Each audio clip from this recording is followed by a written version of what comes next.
ఒక పనసకాయని కట్ చేయాలంటే ఇంత కష్టపడాలా? ఈ రోజే తెలిసిందబ్బా ఈ బాధ అయితే. ఒక పనసకాయని కొనుక్కొచ్చాము. దీనిని కట్ చేయడానికి మా తిప్పలు అంతా ఇంత లేవు చూడండి.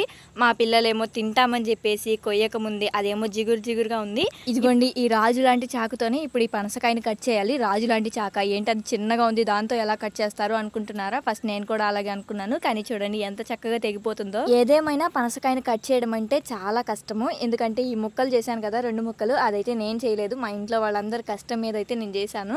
చూడండి మొత్తము కూడా ఇంకా తొనలన్నీ కూడా తీసుకుంటున్నాను విడివిడిగా. పనసకాయ కట్ చేయక ముందు పనసకాయ స్మెల్ అయితే అసలు అద్భుతంగా వచ్చింది. ఒక రూమ్ లో పెట్టాము, ఆ రూమ్ మొత్తం కూడా పనసకాయ స్మెల్ తోనే వస్తూ ఉంది.